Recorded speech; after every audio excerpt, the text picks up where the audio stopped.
What's going on, everyone? Welcome to Kicking It with Crowder, episode 17 tonight. Going to play a little bit of music, let everyone join in on the conversation. We're going to talk national championship tonight, wild card game picks, and the college football player award ceremony was tonight. We'll let you know who the winners are later on. So, hey, guys, don't forget to hit that like, share, and comment button. Let's go.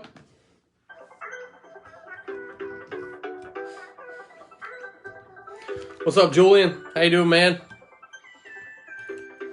All right, guys. So, hey, man, Alabama, Ohio State, who you guys got? We'll also talk a little bit about the College Football Player Awards. DeVonta Smith won the Heisman Trophy 2020. Congratulations to him. We'll also have the NFL picks this weekend against the spread and straight up. So, hey, a lot to look forward to tonight, guys. Thank y'all for joining the live. We got 4 people on there right now. Let's share this thing out. Let's get some more people on it, guys. So, thank y'all for joining me tonight. Ohio State. Julian with the upset. Okay. See, I like Bama. I actually like Bama in the game, but I think I may have to roll with Ohio State on the points. What's up, Rob? Rob, thanks for joining tonight. Guys, also, if you haven't checked out Rob's show, Rob has his own show, Rob and Kale Show. Guys, be sure to check that out on Facebook as well. What's up, guys? Y'all doing all right tonight? Who you like, Rob? Alabama? Ohio State? Huh? You rooting against the Buckeyes or for them since they took down your Clemson Tigers? Let me know.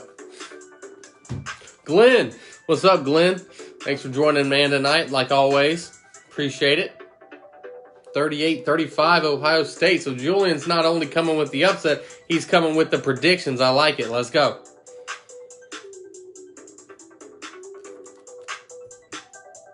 Guys, don't forget to comment down below. Let me know. Buckeyes by 13. Uh-oh. We got 2 upsets so far. Guys, I'll give you my pick later on in the show, guys, so stick around for that, all right? So we got two Buckeyes right now. Alabama, none. Where are my Alabama fans at? I know we got them I know we got the followers. I hope both teams lose. Bin Laden versus Hussein in my eyes. I hear you, man. I hear you. So you're not going to watch it? Are you not going to watch it? I couldn't watch the World Series after the Braves lost, so, I mean, I can't really fault you there. But, all right, guys. So, hey, thank y'all so much for joining tonight. As, like I said, episode 17 of Season 2. It's going to be a great one, guys, and it begins in 3, 2, 1. And welcome, everyone, to Kicking It with Crowder, episode 17. Thank you, everyone, for joining me tonight. So in a season that we really didn't even know that it would happen, Big Ten, of course, cancels the season, then they uncancel a season in a very Big Ten-like way. They're actually going to be playing for, one of their teams will be playing for a national championship in Ohio State this Monday night versus number 1 Alabama. So we'll preview that game. I have a lot to talk about in that game. And it kind of begins and ends with DeVonta Smith, the 2020 Heisman Trophy winner, first wide receiver to win the award since 1991. So I was 2 years old when that happened. So it's been a long time. So DeVonta Smith, I think he was the most deserving player. We'll also talk about the number 2 finalist, Trevor Lawrence. If he would have played the entire season, I really think that I'll definitely look into that, Rob. But I definitely think if Trevor Lawrence would have played the other games, I think that Trevor Lawrence really may have won, because I had Trevor Lawrence as my number 4 guy behind Mac Jones and Kyle Trask, only because of the games he missed. I just feel like you couldn't make that up. But I think some voters actually, voted based on how his season and how his career went. I think they used both things instead of just using the 2020 season. I think DeVonta Smith was the most deserving. That's why I picked last week on the show. But Trevor Lawrence, I could see that why he got some votes. So it would have been real interesting if he would have played in all of Clemson's games, maybe beat Notre Dame twice. He may have won the Heisman Trophy. So big storyline in that game will be, DeVonta Smith versus this Ohio State secondary. They have Sean Wade. They have a bunch of guys in the secondary, but Ohio State's, been giving up some points. They gave up 28 to Clemson, gave up 42 earlier in the year to Indiana. So what is this number 1 high-scoring attack of Alabama? One of the best offenses since we've seen since 2019 LSU. Let's, LSU, oh, that's the best offense ever. Now Alabama, oh, this is the best offense ever. Next year there'll be another one. And players want to play offense now. So I really want to see Devontae Smith versus Shaun Wade in this matchup. Shaun Wade, of course, says out he wants to match up with Devontae Smith. So I wouldn't really wish that. I wouldn't really talk that into fruition right now, Shaun Wade, because once you get on that field with him, although he is 6 foot, 165 pounds, this guy is as smooth as Desmond Howard said, a 1972 Cadillac. This guy can get in and out of his breaks. Reminds me a lot of Stephon Diggs, a wide receiver for the Buffalo Bills, a guy who can just create space. He's going to catch a lot of balls. Caught 98 balls this year for 1,600 yards and 20 touchdowns. So Mac Jones, when he throws it up to Devontae Smith, he knows what he's going to do. What's up, Chance? Thanks for watching, man. So, like I said, Mac Jones, when he finds his receivers, he trusts these guys so much, he knows they're going to come down with the play. And now Ohio State may have to deal with another wide receiver who may be coming back, Jalen Waddle. Jalen Waddle may be more explosive than Devontae Smith. He had 4 100-yard games before he got hurt. He, of course, suffered a season-ending injury against Tennessee on the opening kickoff. So I want to see if Jalen Waddle does come back and play in the game. He's been practicing this week, so we'll see what happens. But that's going to be another thing for this Ohio State defense to deal with. Not only do you have to worry about Najee Harris running the football, you got to worry about Mac Jones completing 77% of his passes, and then you have to worry about maybe Devontae Smith and Jalen Waddle and Michie and all these guys. So this is the most explosive offense Alabama's ever had, and I really want to see what Ohio State is able to do. I'm not sure, Monty, if he's able to play. I'm going to say he gives it a go. There's no way he worked this hard to get back, comes back to practice, and then is able to probably not play. I just think he's going to suit up. Depending on how many plays or reps he gets, we'll see. What's up, Zach? Thanks for joining, man. So I'm excited to see if Jalen Waddle and what he can do versus OSU defense. And then Glenn, Fields will light up Alabama. Fields will light up Alabama like a pinball machine if he's healthy, 400-plus yards. So you're right. It's all about if Justin Fields is healthy. Of course, he's coming off that rib injury that he suffered on a hit, late in the first half, maybe early third quarter. I can't remember exactly when it happened in the game, but he ended up, finishing the game. A lot of that was probably adrenaline. We'll see how he looks coming off that rib injury. I know Justin Fields is going to put up numbers. I know that, but can this Alabama defense stop Justin Fields, similar to what Northwestern did just a few weeks ago? Northwestern does not have the players that this Alabama defense has. They held them to 20 points. I think that's Alabama's number. If they can keep Ohio State under 20, I think Alabama easily wins this football game. If Ohio State can get into the 30 plus 40 range, I think Ohio State has a good chance. Alabama's going to score 30 points plus. So if Ohio State has any chance in this ball game,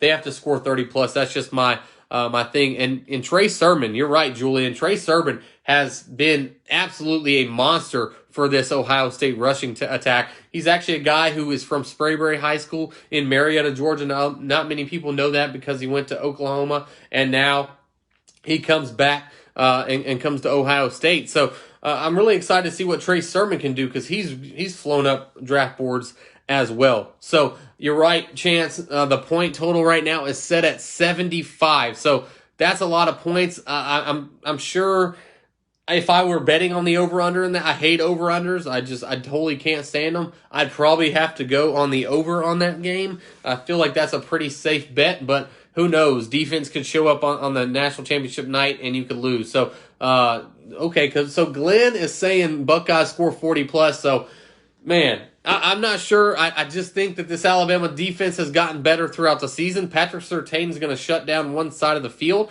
If these other cornerbacks and safeties can step up, I do like Alabama in the matchup, but I definitely think Ohio State could cover with the points. So I'll give you that pick later on in the show. I'll also give you my NFL picks for the weekend, NFL wildcard weekend. We got 2 extra games for the wildcard weekend this week. So we got games at 105, 440, and 8:15 on Saturday and Sunday. So I'm really excited about that. Bet the mortgage on the house, guys. I mean, bet your house on the over, guys. So that's from Glenn. That's not from me. That's from Glenn Powell. If you lose, holler at him, because I'm telling you, it's a thing that will probably happen. But most of the times when these over-unders, you think a sure thing's going to happen, it does the opposite. So I'm with you, Glenn. I would bet the over as well.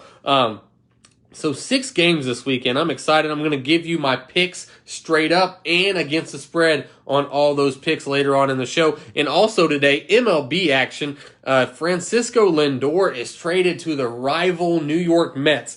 Braves fans can't be happy about this. NL East fans can't be happy about this. They also get Carlos Carrasco to go in that pitching staff with DeGrom and some of these other guys. Noah Syndergaard's coming off an injury, but he'll be back next year. So things are heating up in the NL East. We'll talk about that a little bit later on. And they only had to give up two shortstops and 2 prospects to get them. So what does this mean for the NL East? We'll talk about that later on, guys. So, hey, don't forget to comment down below. Don't forget to like and share this with more people so we can get more interactions, get this thing out there, guys. So, hey, you can also find me on Apple. I'm also on the iHeartRadio app. I'm also on Spotify. And then YouTube, guys, at Kick It with Crowder. And then Twitter, at Kick It with Crow, guys. So you can find all my content there. And you can find a lot of good stuff there, guys. So, hey, thank y'all for joining in the conversation. And we'll move on to National Championship talk only. Yeah, you're right. You are right, man. I really feel like Surtain can shut down one side of the field, but who's going to be able to cover these tight ends? Who's going to be able to cover some of these receivers who can push, get the ball down the field? Justin Fields completed a couple deep balls versus that Clemson defense. So Alabama and Nick Saban, I'm sorry, I know he's only got 9 days to prepare, but Nick Saban, you give him and his defensive coordinator, and they can watch some film on these guys. They'll find ways to stop them. They're not going to stop them all the time. They just need to stop them inside the 20. Ohio State's going to move the football. As long as you can play red zone defense, I really like this Alabama defense. I just think they've been the best team all year, and we'll see what happens. So Bama, of course, beats Notre Dame 31-14. Ohio State with the shocking win over Clemson 49-28. So like I said, they'll play Monday night at 8:00. Bama is favored by 8 points right now. If I was betting on it, I'm probably going to bet with the Buckeyes at +8. I may buy a point even and try to get them, at 9 or maybe 10 points. So I really like the Ohio State +8 in that. They were, +6.5 last week versus Clemson. So now they're going to be +8. And what does it come down to with Ohio State has only played 7 games versus 12 games by Bama, 11 of them in the SEC. So will that come into effect? I think that, both these teams played last week. They're both banged up a little bit. So I'm not sure that factors into it too much. But yeah, Glenn, guys, is telling everyone to take the +8 and also to take the over. So those are the two best bets, I guess, on the game right now, consensus-wise. So we'll see what happens. Like I said, Jalen Waddle could suit up, and if he suits up, he's going to give Ohio State a ton of trouble. This is a guy who's, may have won the Heisman Trophy if Smith didn't play earlier in the season. And then he's going to be a top 15 draft pick as well. Jalen Waddle is a guy similar to Henry Ruggs, can push the boundaries of special teams player and do a lot of things, can do some reverses with him, can do some misdirect, just using him as a decoy even can really open up the field for your team. So Jalen Waddle, if he's able to, give you 15 to 25 snaps for Alabama, I think that's a win-win. Sarkisian, of course, who's going to Texas, is going to have up a great game plan versus Ohio State front 7. And I'm telling you, Ohio State has a very good defensive line. They also have 3 very good linebackers, I think, who are all seniors this year. So Ohio State is going to be a very, very good team defensively. If they're able to slow down Smith, if they can keep Smith under 100 yards, that'll be huge, but I think it's going to be very hard to do. He is just doing very, very well this season. Like I said, 1,600 yards, 20 touchdowns, 98 receptions going into the game last week. So he's a deserving Heisman candidate. We'll see how the Heisman candidate how he performs in this game. Normally, it's always the quarterback. This year, it's a wide receiver who won the trophy. So we'll see what happens, and and we'll watch if Jalen Waddle comes back. We haven't even talked about Najee Harris, who he had 23 rushing touchdowns this year. He's an absolute beast. I really, really like him as a player. I think that he's going to be a late first round, early second round pick, most likely in the first round. He goes out there. He's a hard worker, and then he watches tape. I watched him talking today about Ohio State's front seven. Their linebacking core, and they're going to try to run the football. Alabama is going to try to run the football. So.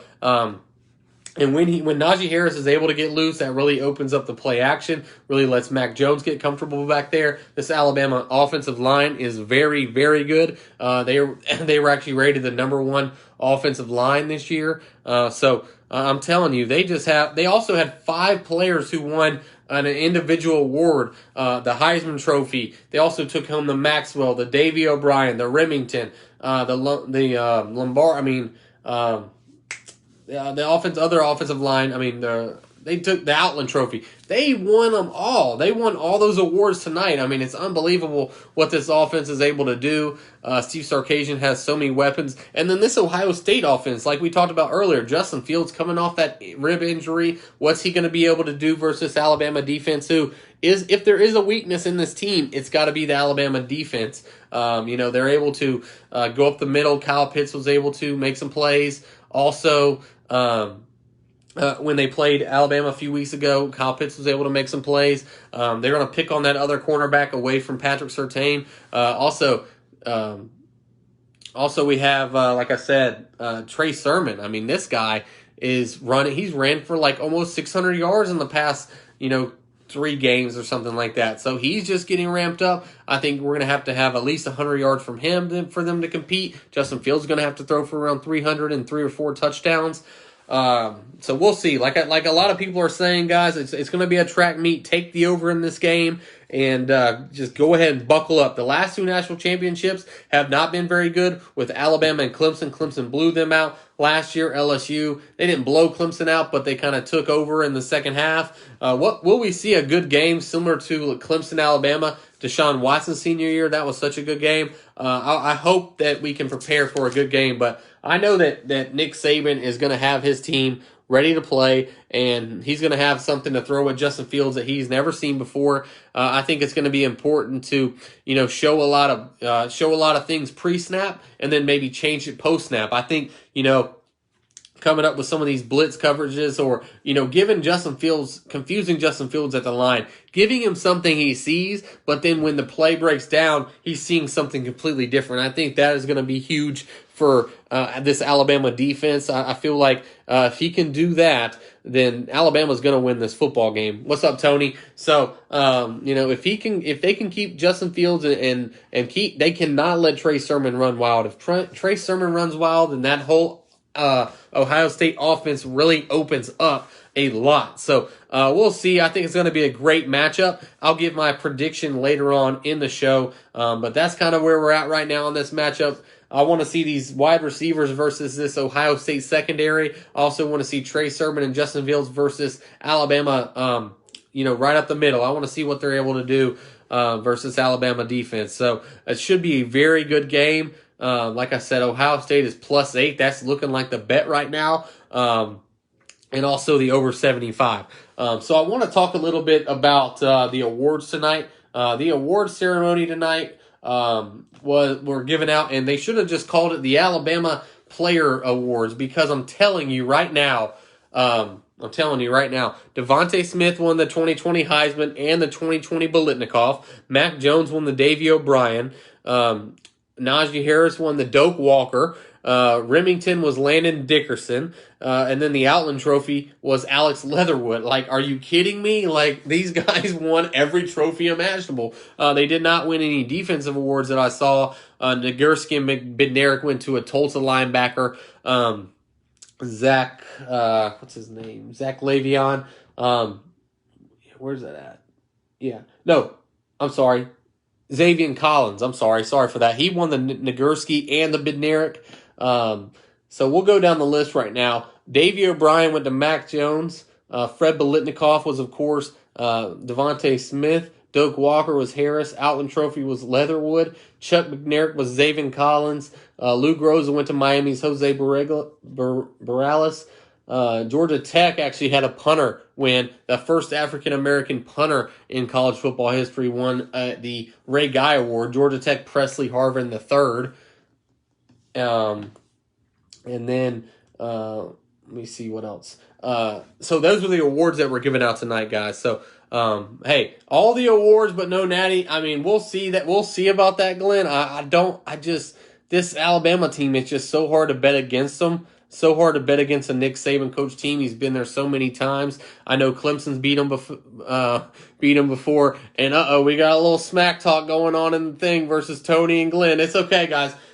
That's what we're here for. We're here just to talk crap. We're here to just talk about the matchup. I think that this Alabama-Ohio State matchup could be a very, very good matchup. No one saw Ohio State beating Clemson, so we'll see what happens, guys. Those are your player awards right now for this season, and it's going to be a great night on Monday night. I'm really ready for it. I'm really excited to talk about that game next week and to see what happens and see who has the bragging rights for a year. So I picked them at the beginning of the year. I picked Alabama to win the national championship. I had them facing Clemson, not Ohio State, though. But I'm going to stick with my pick. I'm going to take Alabama versus this Ohio State team. I think Ohio State is deserving to be there because of just the talent they have. Not saying that playing 7 games should get you in the national championship. Yeah, and you're right, and that's the thing. I thought that I did bet against Clemson last week. So at first I had Clemson winning. I had Clemson minus 6.5, and then I kind of went back and changed it to Ohio State plus 6.5. Also Ohio State money line. So that it was hard to. I didn't really. I don't know. I just think that the better bet was Ohio State, but we'll see what happens this week. I really want to see what happens with Alabama, Ohio State, guys. So hey, stay tuned. Next week we'll recap the national championship game, of course. And guys, I'm really excited to bring you my wild card picks for this weekend. So super wild card weekend. Not only do you don't have 4 games this year in the wild card, you have 6. So the Kansas City Chiefs and the Green Bay Packers, they're the number 1 seed in each conference. They will not be playing this weekend. So we're gonna start it on Saturday's game. So we'll have 1 game from the AFC, 2 games from the NFC. The first game at 1:05, Colts versus the Bills. This Indianapolis Colts team, led by Phillip Rivers and the great defense they have. They're going into a matchup versus the number 2 seed Buffalo Bills. This Buffalo Bills defense is playing really good. And, of course, Josh Allen and Stephon Diggs are putting up crazy numbers right now. Josh Allen's probably number 3 in the MVP contest this year. The spread starts at minus 6.5. So I'm going to pick that game later on in the show. But just my overall pick for the game, guys, I'm going to have to roll with the Bills on this one. I don't think that Josh Allen and this team went 13-3 and just going to pull a dud in the first game against the Indianapolis Colts. I just don't. If they do have an opportunity, the Indianapolis Colts are going to have to. What they're gonna have to do is they're gonna have to turn the ball. They're gonna have to get the ball from Josh Allen and create turnovers, and then Phillip Rivers is gonna have to run the ball with Jonathan Taylor to open up that play action with Michael Pittman and T.Y. Hilton. So I like the Bills in this game. I'll give my against the spread pick later on in the show. So I'm rolling with Bills straight up over the Colts. The Rams Seahawks, guys, they play at 4:40. This is a NFC West matchup. The opening line is minus 3.5 Seahawks. And just overall in this game, like I said, I'll pick the game against the spread later on in the show. But just with the game, I don't know about the quarterback situation with the Rams. I really like the Rams defense, but Russell Wilson, DK Metcalf, Tyler Lockett, and this offense can make plays. I'm not worried about that. If Jared Goff was playing and was healthy, I'd probably go with the Rams just based off the Rams defense. But I'm going to have to go with Pete Carroll and the Seattle Seahawks team straight up in this game. I think that, the home field advantage, even though they don't have their fans, I feel like this will still be, hey, Susan, how are you doing? I feel like the Seahawks can really, really make a run with this. Their defense has played better of late. Jamal Adams been making plays. If this offense can put up 20 points plus on this Rams team, I think they win. So we'll see what happens. I'll give you my against the spread pick later on in the show. Bucks Washington football team. This is a matchup where a lot of people are going to be taking Tampa Bay, but not so fast. I'm not saying Washington wins the game, but I think that Washington could keep it close. They have a very good defense led by Chase Young on the defensive line. They also have Montez Sweat, Jonathan Allen, a bunch of other guys on that defensive line. They also have Kyle Fuller, a rookie safety who's playing good. So don't count out the Washington football team. Alex Smith, of course. This is a guy who has been through, 17 surgeries in the last 2 years. I feel like Ron Rivera is going to put up a good game plan. They beat some good teams this year. Will they beat the Buccaneers? I'm not sure. But I'll probably go Bucks straight up. But hey, I'll give you a little hint. I like probably Washington with the points this weekend versus the Bucks. 8 points. I'll probably going to have to roll with Washington on that, but I'll let you know later on in the show. Then we go to Sunday's game, guys. Ravens-Titans. And this game, this is a matchup right here. I don't know who I like in this game. I'll give you my against the spread pick later on. this is a toss-up. Right now, the Ravens are favored -3.5 over a Titans team. Titans are the home dogs. I love home dogs. I'm definitely going to probably have to roll with the Titans on that. But straight up, I'm not sure who I like in this game. That's another coin flip type of game. I guess I'd probably have to roll with the Titans. Ravens, of course, beat the Titans last year in the playoffs. Also beat them this year. Derrick Henry's just a workload. Ryan Tannehill's able to make plays to A.J. Brown and Corey Davis. If Titans can just stop the Ravens, if they can stop them from throwing the football. The Titans gave up a lot of touchdown passes this year. So if the Titans can stop this Ravens team from throwing the football, I really like the Titans. I'll go with the Titans in this game. I'll give my against. So that's basically giving you my against the spread. I'll take the underdogs in this one +3.5 with the Titans. I'll lay the 3.5. Bears Saints. It's going to be hard for me. It's going to be hard for me to go against the New Orleans Saints in this game straight up. But like I said, against the spread, I'll give you that pick later on in the show. They're laying 10 points right now. And then the wild card game, Browns-Steelers. The Browns, of course, dealing with some COVID issues. They haven't been in the playoffs in 20 years. Big Ben, this is just smelling to me like, Pittsburgh all the way. But we'll see what happens later on in the show. I'll give you that pick. So, I'll give you my against the spread picks later on, guys, and then also my Ohio State Bama pick. So we'll have 7 picks to end the season. Right now, I'm sitting at 46, 43, and 1 against the spread on the season. So trying to finish, last year I was 7 games above 500, trying to finish around that number, hopefully more, but we'll see what happens. This all comes down to the final week right now. But before we get into my picks, I just wanted to, before I get into my picks, guys, I want to talk a little bit about the trade. What's up, JT? Thanks for watching, man. I just want to talk a little bit about the trade that went down with the New York Mets today. Francisco Lindor traded from the Cleveland Indians to the New York Mets. Are the New York Mets serious? I know they got a new ownership. The guy's worth like $15 billion. So he's saying he's going to spend the money. If they got Francisco Lindor and Carlos Correa, does this mean that, Carrasco, does this mean that Trevor Bauer is next? I certainly hope not for the Atlanta Braves. But, man, if they were able to land Trevor Bauer with what they already have with DeGrom and Syndergaard, man, the Braves are going to have to do something. The Braves are going to have to make some kind of move for some kind of pitcher. I think that if they do not sign Ozuna, I think they need to go after Springer. If they don't sign Springer, I think they need to go after Bauer. I just think that Bauer is just such a good pitcher. I think that he can make such a difference with what we already have with Soroka and, of course, Anderson.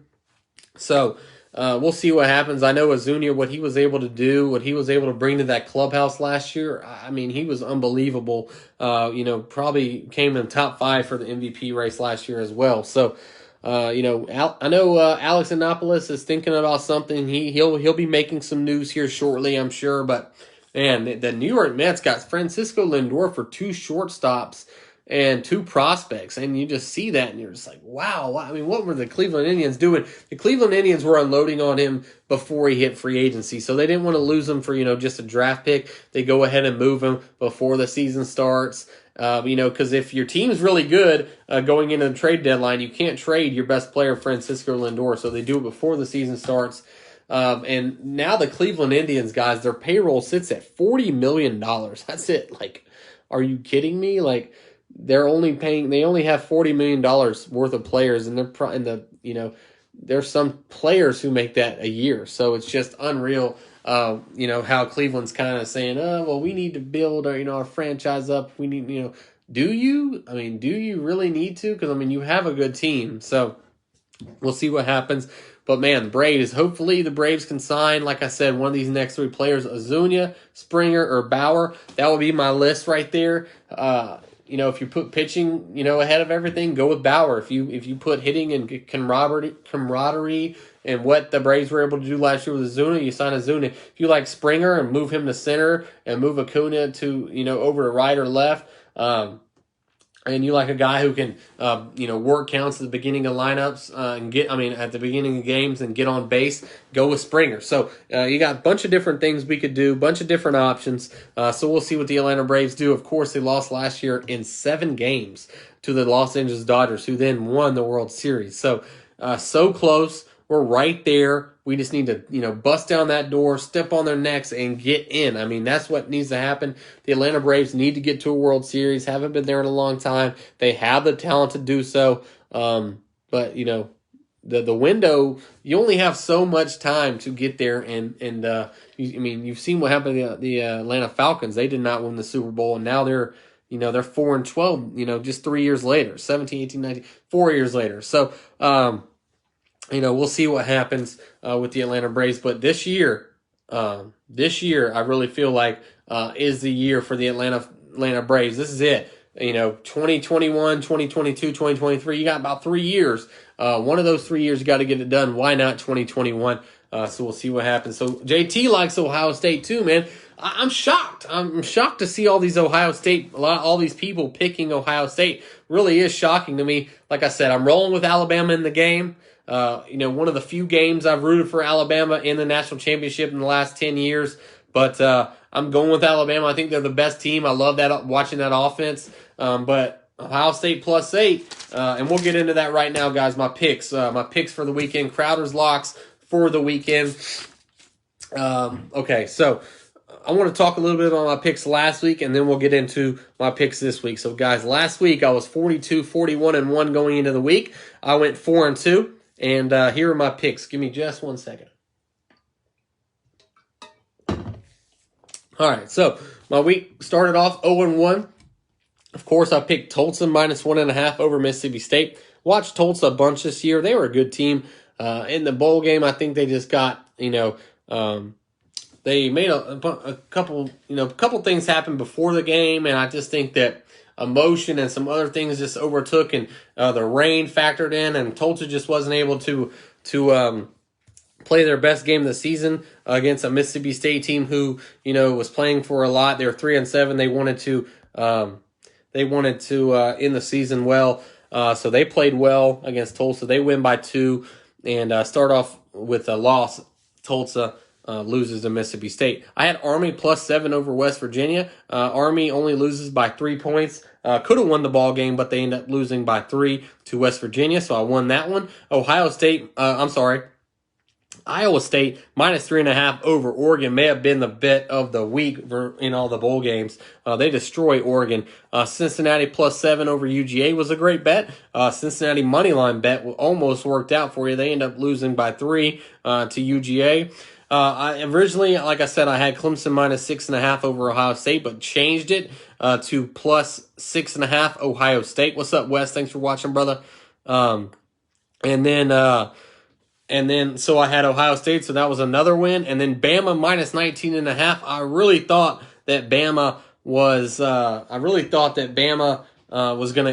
easy bet, and they kind of dominated the entire game. But Notre Dame gets a garbage touchdown there at the end, last 2 minutes, and Alabama does not cover. They win 31-14, so they win by 17 and not 19.5. So 4-2 last week. So like I said, this year, guys, I'm sorry, my eyes itching. So this year, guys, like I said, I am 40. What am I? Let me see, 46, 43, and 1. So this is a big week for me. So right now, I'm picking 7 games. So we'll start with the college football game. +8, like I said, Ohio State. It's going to be hard for me not to take these points right here based off of the offense that Ohio State does have. Alabama has a great offense. That's, without question. But Alabama's defense kind of has been a sore thumb this year for them. Florida was also able to score 36 points against them. Some other teams, they didn't cover about 3 or 4 games this year, but most of the other times if they did cover, they blew teams out of the water. So I like Alabama in the football game, but just 8 points is just too much for me. I'm going to have to take Ohio State +8. I'll roll with the Buckeyes. I'll lay the 8 points. So when the game starts, I'm up 8 points. So we'll see what happens. Bama will win the game, though. That's just my prediction there.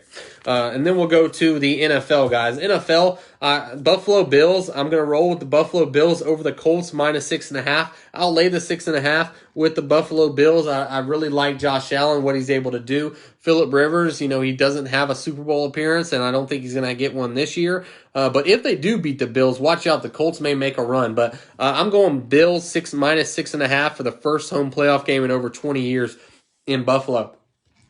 Seahawks Rams, guys, 3.5 in this game. I really like the Seahawks in this game. I'll lay the 3.5 with the Seahawks.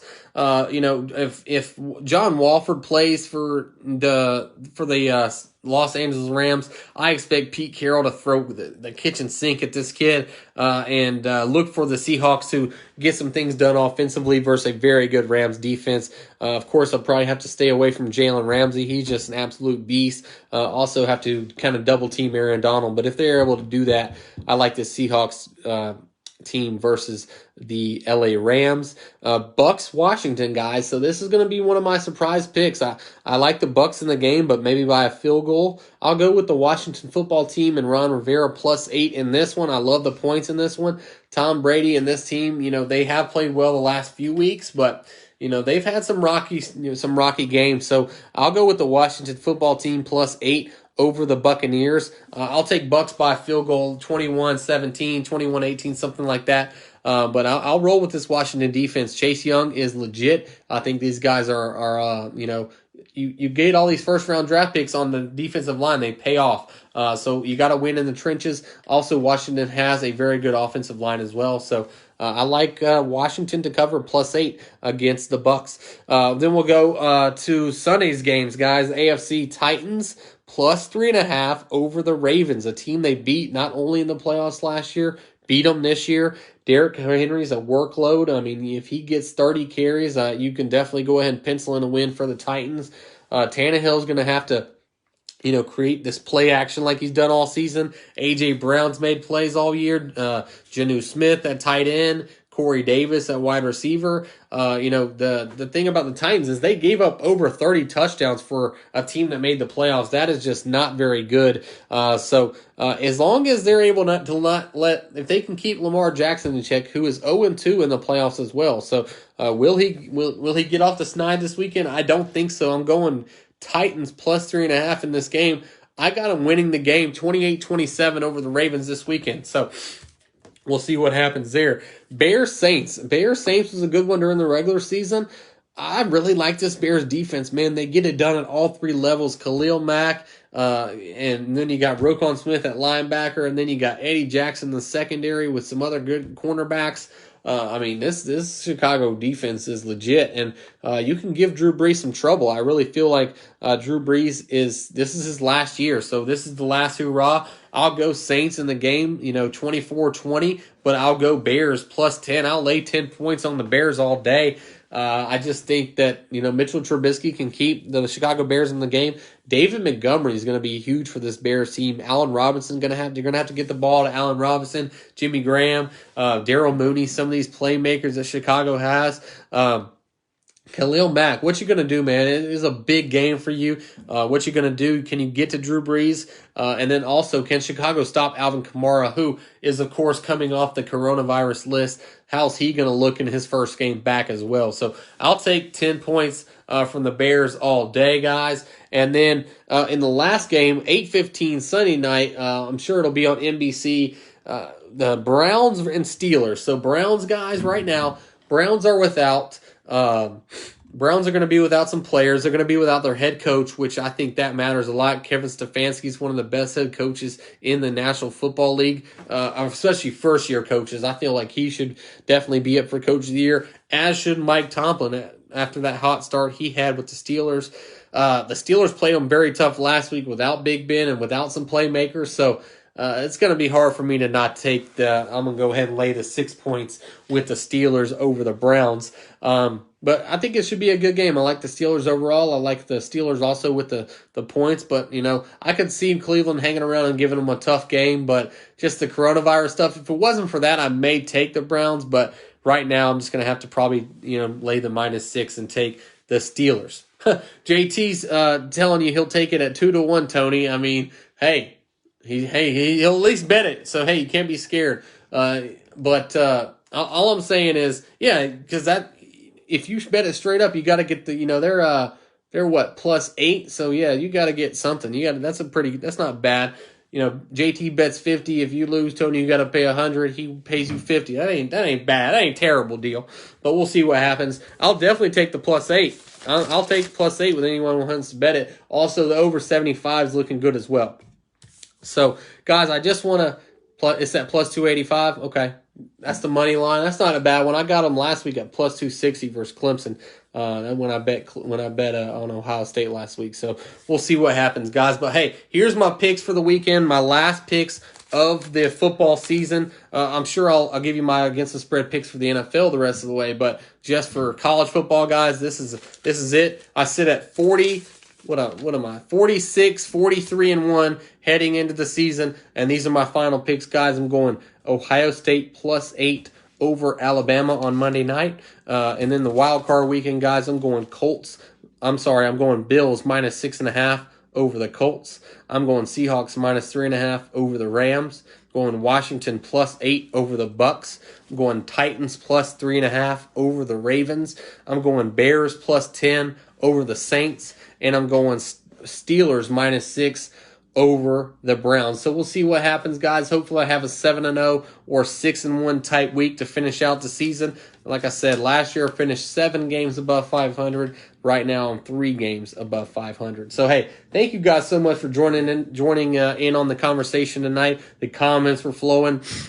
The likes were coming in, guys, so I really appreciate everyone joining me tonight. Guys, don't forget to hit the like button. Don't forget to hit the share button. And, guys, keep commenting. Let's get this thing out there. More people interact. More people see my page. Of course, you can like the Kicking It with Crowder page. We're almost up to 1,000 likes on that page as well, guys. So thank you, guys, for all your continued support. But, man, we made it to a national championship in 2020 college football. So congrats to the players who are going to go out there. Congrats to all the Alabama players who won, awards tonight. And also shout out to any other player if you didn't play for Alabama, if you took home some hardware tonight. So, guys, thank y'all so much for joining me tonight, guys. We'll be going live next Wednesday, 9 o'clock. Next Wednesday or Thursday, 9 o'clock. We've been doing it on Wednesday or Thursday, just depending on the schedule. So I can't wait to see you guys next week. But I am out, guys. Thank y'all so much for joining me tonight. Let's go.